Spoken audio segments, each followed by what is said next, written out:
On April 30th, 1945, the world, we are told, was finally rid of the greatest evil of the 20th century. Adolf Hitler shot himself in his bunker beneath the ruins of Berlin. His body was burned, and the most terrifying chapter in human history was closed. Period. But what if that period was written too soon? Recently, a group of scientists conducted an unprecedented experiment. They fed a neural network tens of thousands of pages of declassified documents from World War II, FBI reports, British MI6 archives, secret NKVD files, witness testimonies, data on Nazi escapes. The AI analyzed all this information and came to a shocking conclusion. The likelihood that Adolf Hitler survived and escaped from Germany turned out to be much higher than previously believed. Moreover, there is reason to think he was not just hiding somewhere in the jungles of South America, but was actively running a secret network, trying to revive his empire of evil. But let's start with the fact that the official version of his death has always been suspiciously shaky. We're told a neat story. The Führer took cyanide, shot himself in the head, and his body, along with Eva Braun's, was carried out into the Reich Chancellery Yard and burned right under Soviet artillery fire. All clear, all simple. The war was over, but the AI found something troubling. All the witnesses to these events were either fanatical Nazis or people under heavy pressure from Soviet troops. And their testimonies don't match on key details. Hitler's valet claimed the Führer fell after the shot. His bodyguard said he was already dead before the shot. His secretary saw the bodies completely burned. The cook swore there were large pieces of bodies left. Who was telling the truth? Or maybe none of them. But the strangest thing was Stalin's behavior after the war. Instead of celebrating the death of his greatest enemy, he kept hinting to the Allies that Hitler might have escaped. At the Potsdam Conference, Stalin directly told Truman, "We did not find Hitler's body. Maybe he is hiding somewhere." But why? If the Soviet leader had the body, why plant doubt? Then even more chilling facts came to light. For decades, the USSR refused to show Hitler's remains. Only in the 2000s did Russian authorities present a skull fragment with a bullet hole, supposedly the final proof of the Führer's death. American geneticists ran DNA analysis and found the skull belonged to a woman under 40. If that was Eva Braun, then where was Hitler? And why, in 80 years, has no one found his remains? For a man whose death was supposed to be the most documented event of the war, there was suspiciously little proof. But there was unexpectedly much evidence of his escape. When the AI started analyzing the declassified FBI archives, the picture became clearer. Between 1945 and 1960, American intelligence received more than 300 reports of sightings of a man resembling Hitler in South American countries. Most were dismissed as disinformation or mistakes, but some reports were marked source reliable. Agent Carter's report from August 15, 1954, describes meeting an elderly, medium-height German in a remote area of Argentina. The man lived in a large estate surrounded by armed guards. The locals called him Don Adolfo and were afraid to even say the name aloud. He had a distinct Austrian accent, a recognizable forelock, and a habit of keeping his left hand covered, just as Hitler did after the 1944 assassination attempt. The agent tried to approach the estate but was stopped by men with German submachine guns. They spoke Spanish with a strong German accent and made it clear strangers were not welcome. But even stranger was the content of American intelligence radio intercepts. From 1947 to 1962, monitoring stations in Panama regularly picked up German-language transmissions from the Argentine Patagonia region. The messages were encrypted, but CIA analysts managed to decode fragments. One intercepted radiogram from 1953 said, "The Old Eagle demands increased funding for operations in the northern provinces. The doctor agrees to continue work provided new equipment is supplied." In the Nazi hierarchy, Eagle referred to only one person, Hitler himself. So why was the investigation shut down? Officially, for lack of evidence. Unofficially, perhaps the truth was too dangerous for a world that wanted to quickly move on to a peaceful life, especially since the infrastructure for Hitler's escape definitely existed. The so-called rat lines, and that was no conspiracy theory, but a historically proven fact. Monsignor Krunoslav Draganovic, a Croatian priest in Rome, personally organized the escape of more than 1,000 Nazi criminals. The escape route ran through monasteries in Italy to the port of Genoa, and from there by ships to Argentina. For each fugitive, he received between $1,500 and $3,000, a huge amount of money at the time. But where did the Vatican get such resources to help the Nazis? The answer lies in one of the most secret operations of the war. Bernhard. The Nazis set up mass production of counterfeit British pounds and American dollars. By the end of the war, they had printed forgeries worth more than $15 billion in today's money. Part of this money was transferred to the Vatican through Swiss banks, supposedly to help war refugees. In reality, the money was used to organize the escapes of Nazi criminals. Cardinal Montini, the future Pope Paul VI, personally oversaw this operation. Adolf Eichmann, the main organizer of the Holocaust, lived peacefully in Buenos Aires under the name Ricardo Clement for 15 whole years. He worked at a Mercedes-Benz factory, raised children, and went to a German club. Israeli Mossad caught him only in 1960, and even then by accident, tipped off by the son of a Nazi who had fallen in love with a Jewish girl. Joseph Mengele, the angel of death from Auschwitz, personally sent more than 400,000 people to their deaths and lived in Brazil until his own death in 1979. He had a new family, a medical practice, and a house by the ocean. But why did the Brazilian authorities leave him alone, even though his location was well known? Because Mengele had protection at the very highest level. Declassified CIA documents show that he regularly met with a high-ranking German émigré who provided him with financial and political support. The name of this patron was encrypted in the documents as Patient Number 1. Klaus Barbie, the Butcher of Lyon, responsible for 4,000 deaths and 14,000 deportations, was not just hiding in Bolivia. He became an influential businessman and a senior government advisor. He even organized a military coup in 1980. His accounts in Bolivian banks held tens of millions of dollars of unknown origin. If these men were able to vanish without a trace and live for years under false names, what would have stopped their leader with unlimited resources and an army of fanatically loyal followers from doing the same? But the most mysterious story happened with the German submarines U-530 and U-977. These submarines surrendered to Argentine authorities on July 10th and August 17th, 1945, respectively, 2 and 3 months after the war in Europe had ended. Officially, the commanders of the submarines explained the delay as a reluctance to surrender to the Allies and the long Atlantic crossing. But then why did both submarines arrive with almost empty fuel tanks, even though they should have had more than enough fuel for such a journey? And why did Argentine port authorities record the unloading of heavy crates of unknown contents from the submarines? American intelligence interrogated the crews of both submarines, but the reports of these interrogations remain classified to this day. The only thing known is that several crew members stayed in Argentina after being released and received citizenship for special services to the state. Hitler truly had colossal resources. One of the greatest unsolved mysteries of the war is the disappearance of the Nazi treasure. According to Allied documents, the Third Reich accumulated wealth worth more than $500 billion in today's money. Gold bars from the central banks of occupied countries, jewels confiscated from Jews, works of art looted from museums, currency reserves, all of it suddenly vanished in the final days of the war. The famous gold train, supposedly still hidden in Polish tunnels, carried only a small part of this wealth. Allied intelligence documented at least 20 such trains being sent in unknown directions.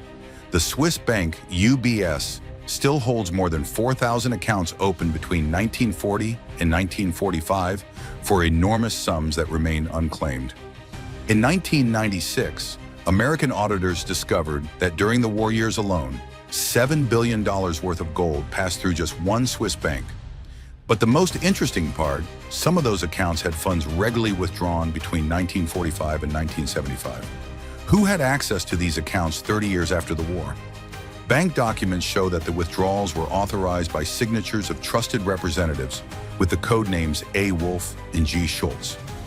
Handwriting experts determined that the handwriting of A. Wolf was strikingly similar to that of Adolf Hitler.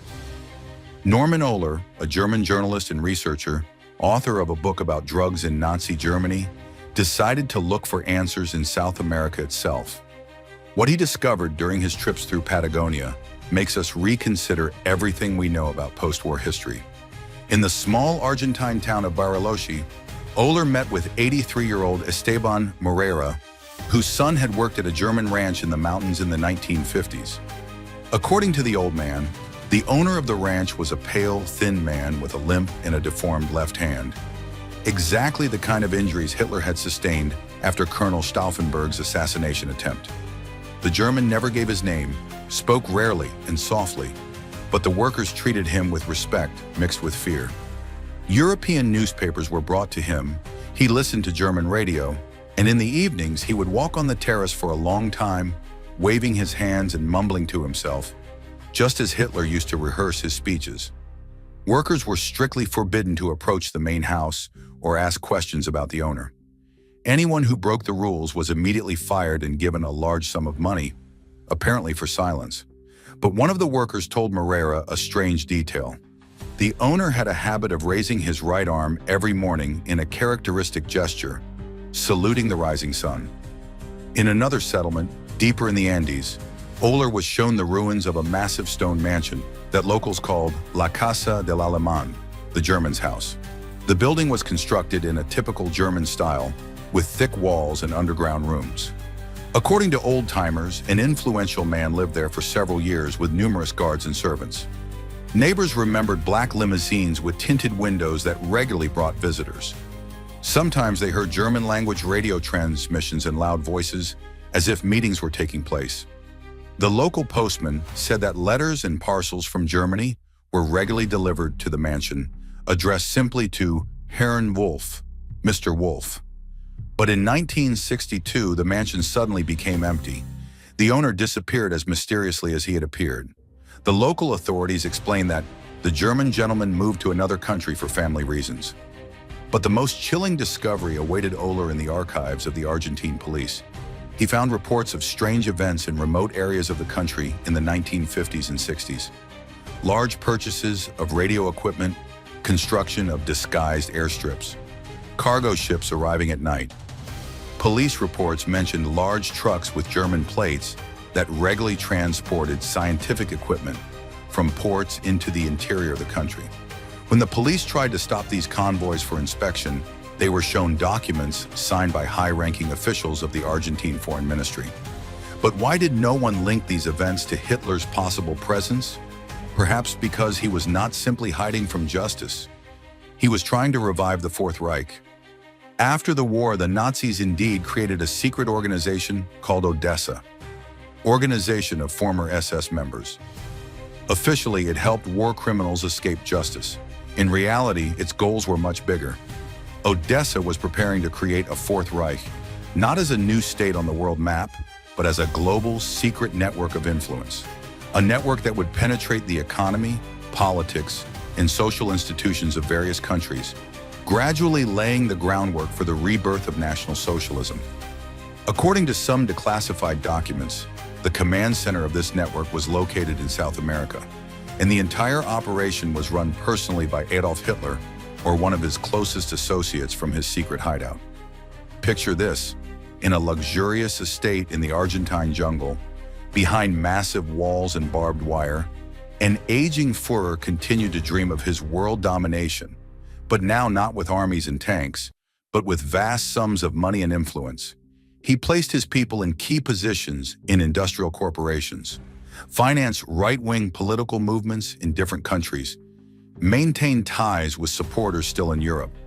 His goal was to gradually take over the whole world from within through economic levers and ideological indoctrination. This version explains many mysteries of the post-war period. Where did Odessa get such enormous financial resources?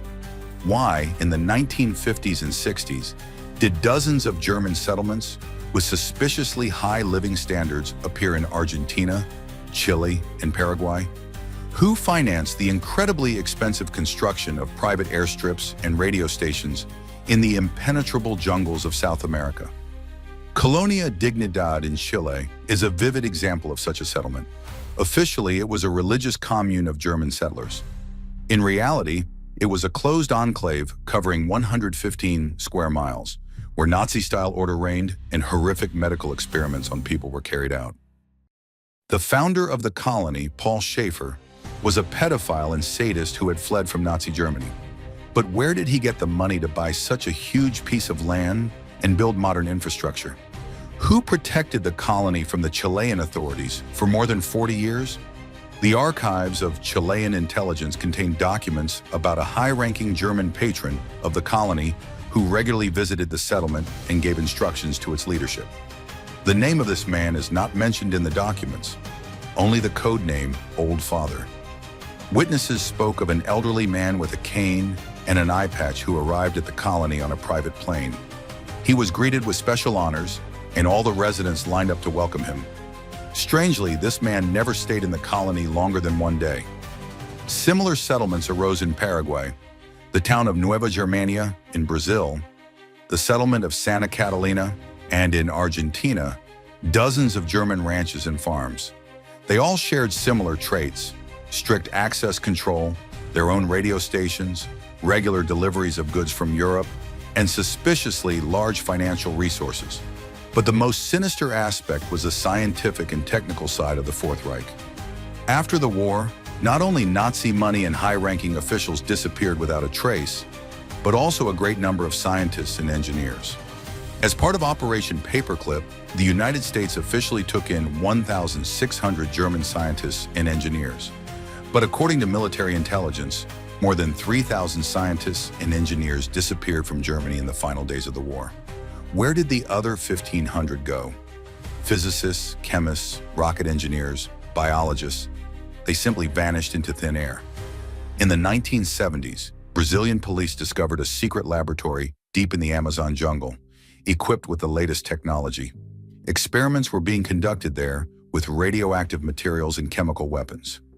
All the equipment was of German manufacture from the 1940s, and the documents contained German names. When the police returned a month later for a follow-up inspection, the laboratory had been completely dismantled and removed. Only radioactive traces and a few scraps of German-language documents remained.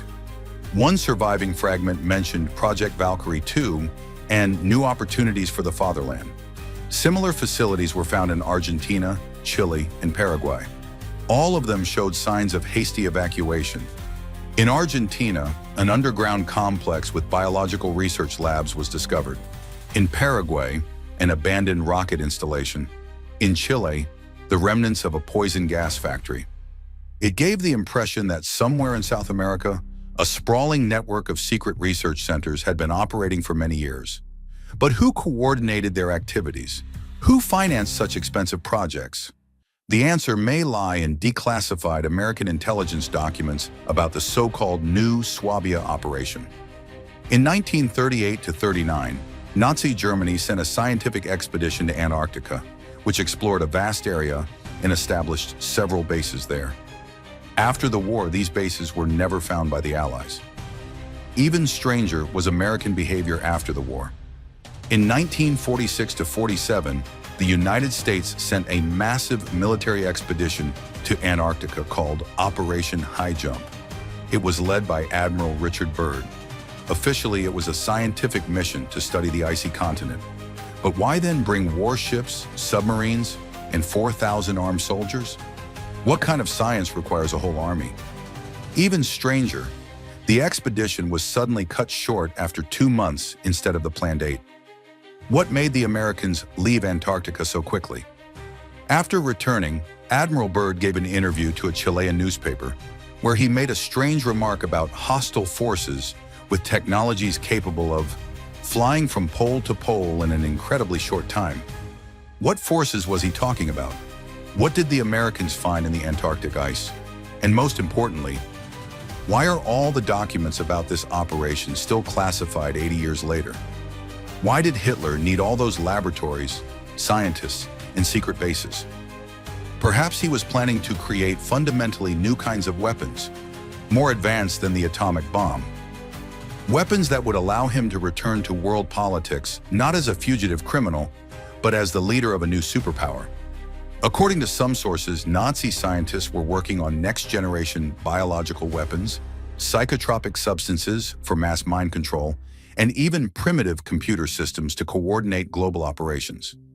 If these plans were carried out under Hitler's personal direction, it becomes clear why he stayed silent for so long. He was preparing a grand revenge that was meant to surpass all his previous conquests. But Hitler's plans gradually began to fall apart.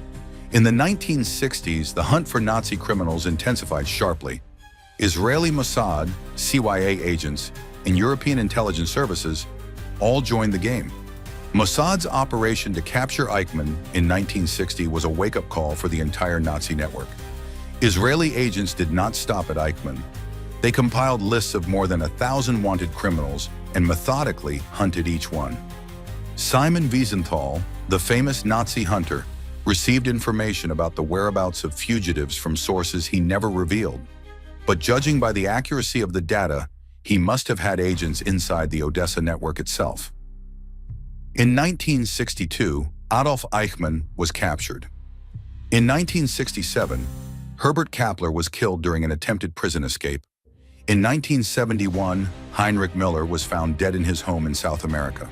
In 1973, Eduard Roschmann was arrested. In 1975, Friedrich Schwend disappeared under mysterious circumstances. But the most troubling thing for Hitler must have been the disappearance of people who knew his whereabouts. Between 1965 and 1970, 7 people who had previously claimed to have seen the Führer in South America died under mysterious circumstances. Carlos Fuentes, an Argentine journalist who in 1963 published an article about the mysterious German from Patagonia, died in a car accident 2 years later. Juan Pereira, a guide who led tourists to the German's house, drowned in a river, even though he was an excellent swimmer. Maria Sanchez, a maid at the hotel where Hitler had allegedly stayed, died of a heart attack at the age of 30. The Fourth Reich's network was coming apart at the seams. One by one, key figures of the organization disappeared. Financial channels were blocked. Secret laboratories were shut down. Perhaps the old Führer realized that his time was irreversibly over. Perhaps he became the victim of betrayal by his closest associates, who chose to save their own lives.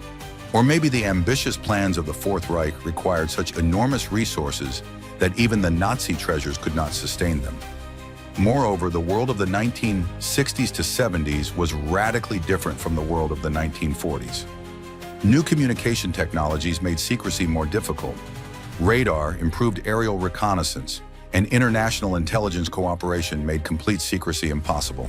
And most importantly, the new generations, raised in the post-war years, were immune to Nazi ideology. By the mid-1970s, traces of the Fourth Reich's activities began to disappear. German settlements in South America turned into ordinary farming communities. Secret laboratories were shut down or moved elsewhere. Financial flows were redirected to legitimate projects. But some corporations that grew on Nazi gold continued to thrive. The company Bayer, which used slave labor in concentration camps, became one of the world's largest pharmaceutical corporations. Volkswagen, built on funds from the Strength Through Joy organization, became an automotive giant. Swiss banks, which had held Nazi treasures, became centers of the global financial market. The last credible mention of Hitler's possible presence in South America dates to 1977. A CIA agent under the codename Condor reported meeting an elderly German in a wheelchair who lived in a heavily guarded mansion in the mountains of Patagonia. The man appeared extremely ill and spoke almost nothing, but the servants treated him with reverence. In the house hung portraits of German emperors and maps of wartime Europe. The agent noticed that the old man constantly held some photograph in his hands, but could not see what it was. When agents returned 6 months later to check, the mansion was empty. Neighbors said that the old German gentleman had died of old age, but no grave was ever seen. The house held no documents or personal belongings, only ash in the fireplace and the smell of burnt paper. If that really was Hitler, then he lived another 32 years after his official death. 32 years of trying to reclaim his empire. 32 years of hopes and disappointments. 32 years living in the shadows, far from a world that believed him dead. During those years, he may have watched as his plans for the Fourth Reich collapsed. as his associates died or were caught one by one, as the world moved farther and farther from the ideas of National Socialism, as new generations of Germans rejected the legacy of the Third Reich. Perhaps in the last years of his life, he understood that his time had finally passed, that his dreams of reviving the Nazi Empire remained only dreams, that history had turned against him once and for all. But why does this topic still attract so much interest from researchers? Because we can still see the consequences of the Fourth Reich's activities even today. Some industrial empires created in the post-war years with Nazi gold not only still exist, but continue to thrive. Right-wing radical movements in different countries use the symbols and slogans that first appeared in the ODESSA network. In modern Germany, neo-Nazi organizations operate, claiming to be the heirs of the Third Reich. In the United States, there are groups that openly preach National Socialist ideas. In South American countries, descendants of Nazi criminals still live, keeping family archives and relics. And most importantly, too many documents remain classified. American, Russian, and British archives hold thousands of files related to the search for Hitler and the activities of Nazis after the war. Why are these materials still not declassified? What is so terrible in them that the world is not supposed to know even 80 years after the end of the war? In 2020, the CIA declassified only a small portion of documents about the Nazis, and even in these materials, many pages were blacked out. The FBI still keeps more than 2,000 files about Nazi operations in South America under top secret classification. Russian FSB archives contain NKVD documents about the search for Hitler that have never been declassified. British intelligence has classified all records of operations in South America until 2045. What are they hiding? And from whom? The AI, after analyzing all the available data, came to a conclusion that forces us to reconsider the entire post-war history. The probability that Adolf Hitler survived and escaped from Germany is over 70%. The probability that he led a secret network to revive Nazism for many years exceeds 30%. The algorithm took into account all the factors: contradictions in the official story of his death, eyewitness testimony, financial means for escape, the existence of the rat lines, Odessa's activity, radio intercepts, banking operations, and intelligence agents' reports. Mathematical analysis showed that the escape scenario is much more likely than the dubious version of suicide in the bunker. This is not a conspiracy theory. This is a calculation based on processing a vast amount of data.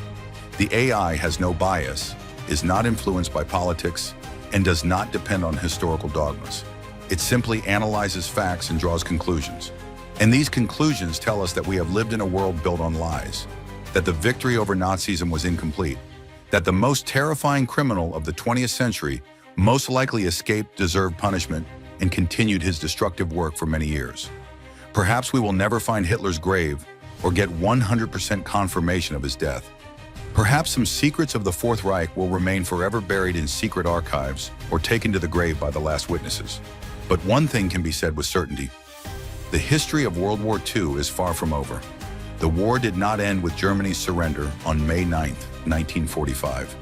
It continued in the shadows, in secret laboratories in the Amazon jungle, in mansions in Argentine Patagonia, in Swiss bank vaults, in underground bunkers in Antarctica. And even if only a small part of this data is true, we must admit a terrible truth. We did not win the war completely. We destroyed the armies of the Third Reich, but we could not completely wipe out its spirit. Nazism did not die in 1945.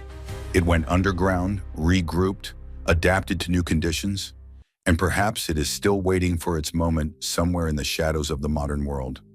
For what is more frightening, a monster that died in its lair, or a monster that managed to escape and plant the seeds of evil for decades to come? Today, far-right movements are once again on the rise around the world. Neo-Nazi parties are winning elections in Europe. Racial hatred is once again becoming normal in the most developed countries. Powerful nations are attacking weaker ones, driven by racial hatred and supremacist ideologies. Perhaps Hitler did achieve his goal. Perhaps the seed he buried in the shadows of South America has been growing all this time, waiting to break through. Perhaps the Fourth Reich is being built not somewhere in the jungles of Patagonia, but right here in our own countries. And then we will have to admit something terrible. Hitler did not lose the war. He simply delayed his victory by 80 years.